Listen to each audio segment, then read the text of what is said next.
இங்கே ஹீரோயினும் காலேஜ் லீவுக்கு அவங்க வீட்டுக்கு வந்திருக்கா. வந்த இடத்துல அவங்க சொந்த ஊர்லேயே வந்து ஒரு பையன் வந்து ஃப்ரெண்ட்ஸோட சேர்ந்து பொறுக்கித்தனம் பண்ணிக்கிட்டு ஸ்டேஜில் ட்ராமாலாம் போட்டு சுற்றிக்கிட்டு இருக்கான். அந்த பையனை வந்து இவ ஒன் சைடாக லவ் பண்ணிக்கிட்டு இருக்கா. அப்பப்போ அவனை பார்த்துக்கிட்டு இருக்கா. இவங்க அம்மாவுக்கு அந்த பையனை கண்டாலே சுத்தமாக பிடிக்காது, இவன் இந்த மாதிரி பண்ணுறதுனாலே.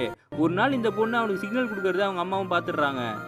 அவங்க அம்மாவும் ஹீரோயினை பிடிச்சி திட்டி விட்டுறாங்க. அதுக்கப்புறம் அவங்க மாமன் பையனுக்கு ஃபோனை போட்டு, சின்ன வயசுலேயே இந்த பொண்ணை உனக்கு தாண்டா கொடுக்கலான்னு இருந்தோம், நீ வீட்டுக்கு வா பேசணும்னு சொல்லிக்கிட்டு இருக்காங்க. ஆனால் இந்த பொண்ணை வந்து அந்த ஊரில் வெட்டியாக சுற்றிக்கிட்டு இருந்த பையனை போய் தனியாக மீட் பண்ணி, நான் அவனை லவ் பண்ணுறேன், நீ என்னை கல்யாணம் பண்ணிக்கணும்னு கேட்கும்போது, இல்லை நான் சினிமாவில் பெரிய ஆளாகி சாதிக்க போகிறேன்னு அவன் சொல்லிக்கிட்டு இருக்கான்.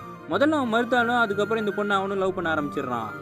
ஹீரோயினும் அவங்க லவ்வரும் சேர்ந்து தேட்டரில் படம் பார்த்துட்டு இருக்கும்போது அவங்க அம்மாவோட ஃப்ரெண்டு பார்த்துடுறாங்க. வீட்டில் போட்டு கொடுத்தவொன்னே அவங்க அம்மாவும் அந்த மாமா பையனை சீக்கிரமாக வர வச்சு இவங்க 2 பேருக்கும் கல்யாணத்தை முடிக்கணும்னு சொல்லி என்கேஜ்மெண்ட்டே ஃபிக்ஸ் பண்ணிடுறாங்க.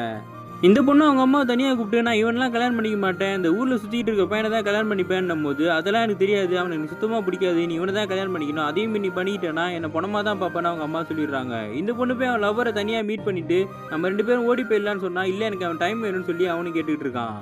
இந்த பொண்ணு எவ்வளோ வற்புறுத்தியும் ஒத்துக்கவே மாட்டான். இந்த பொண்ணு அழுதுகிட்டே வீட்டுக்கு போயிடுறா. கல்யாணம் எல்லாம் மும்பரமாக நடந்துகிட்டு இருக்கு. விடிஞ்சா கல்யாணன்ற சமயத்தில் மறுபடியும் இவனை பார்க்கறதுக்காக வந்துடுறா.